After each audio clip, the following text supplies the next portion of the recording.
علیکم کلاس، امید ہے کہ آپ لوگ خیریت سے ہوں گے۔ ملکی حالات کے پیش نظر ہماری جو ہے وہ آن لائن کلاسز کا جمعہ اور ہفتہ سلسلہ جاری ہے۔ تو سب سے پہلے ہم لوگ جو ہے وہ علم اضافے کی دعا پڑھ لیتے ہیں۔ ربی زدنی علما، اے اللہ میرے علم میں اضافہ فرما۔ تو ہمارا لیسن جو ہے وہ باب چہارم، اخلاق و آداب، بری عادات سے اجتناب، جز دال، حرص و طمع، ممانت، یہ چل رہا ہے، ٹھیک ہے۔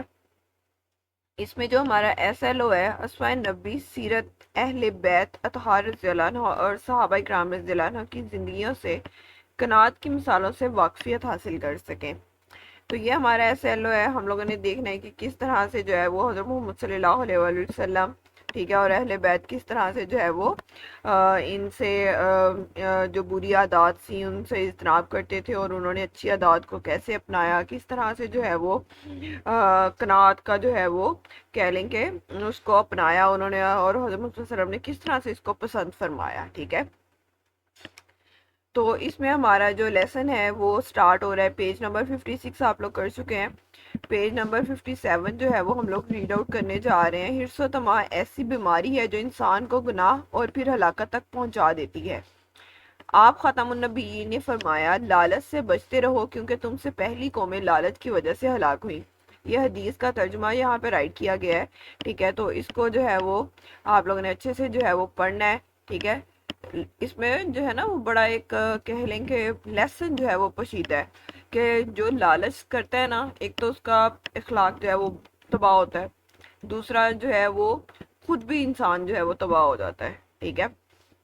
نبی اکرم صلی اللہ علیہ وسلم کی سیرت طیبہ سے ہمیں یہ رہنمائی ملتی ہے کہ آپ ختم النبیین حرص و طمع سے کوسوں دور رہتے تھے۔ کوسوں دور یعنی کہ بہت زیادہ دور رہتے تھے۔ آپ ختم النبیین اہل بیت رضی اللہ عنہ اور صحابہ کرام رضی اللہ عنہم کی بھی ایسی تربیت فرمائی تھی کہ وہ بھی حرص و طمع سے بچتے تھے۔ زیادہ مال حاصل کرنے کی خوشی نہ کرنا اور اللہ تعالیٰ کے دیے ہوئے مال پر راضی ہونا قناعت کہلاتا ہے۔ یعنی کہ حرص و طمع آپ لوگوں نے پیچھے پڑھا کہ ان کی جو ہے وہ تعریف آپ لوگوں نے پیچھے پڑھی۔ اب قناعت کو یہاں پہ جو ہے وہ ڈیفائن کیا گیا ہے، ٹھیک ہے۔ نبی کریم صلی اللہ علیہ وسلم کا ارشاد ہے، فلاح پا گیا وہ شخص جو اسلام لایا اور اسے مناسب رزق دیا گیا، اور جو اللہ نے اس کو عطا کیا اس پر اسے قناعت دی گئی۔ یہ حدیث کا ترجمہ ہے، یعنی کہ وہ شخص یعنی کہ فلاح پا گیا جو اسلام لایا اور اسے مناسب رزق دیا گیا، اور جو اللہ نے اسے عطا کیا اس پر اس نے قناعت دی گئی اسے، یعنی کہ اس پر وہ راضی ہو گیا جو اللہ تعالیٰ نے اس کو مال دیا ہے، ٹھیک ہے، اور وہ اسی میں سے خرچ کرتے ہیں، ٹھیک ہے۔ آپ ختم النبیین نہ صرف خود قناعت پسند تھے بلکہ آپ صلی اللہ علیہ وسلم نے اہل بیت کی تربیت بھی ایسی فرمائی تھی کہ وہ بھی قناعت کو پسند فرماتے تھے۔ سیدہ عائشہ صدیقہ رضی اللہ عنہا فرماتی ہیں کہ پورا مہینہ گزر جاتا تھا، ہم چولہے میں آگ نہیں جلاتے تھے، ہمارا گزارا کھجور اور پانی پر ہوتا تھا۔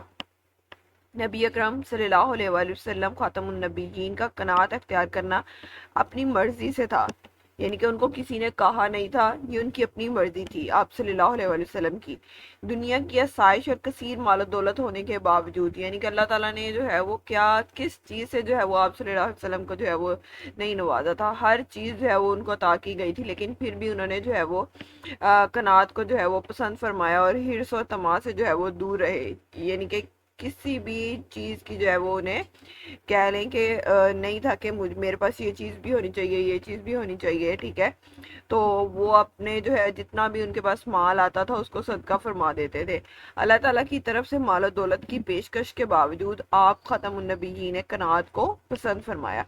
یہاں تک آپ نے جو ہے اس کی ریڈنگ کرنی ہے۔ اس کے بعد ہم لوگ جو ہے وہ شارٹ کوسچن دیکھ لیتے ہیں۔ شارٹ کوسچن میں کوسچن نمبر 4 جو ہے وہ آپ لوگوں نے اس کو لرن کرنا ہے، یاد کرنا ہے۔ قناعت سے متعلق رسول صلی اللہ علیہ وسلم کے کسی ایک فرمان کا ترجمہ تحریر فرمائیں۔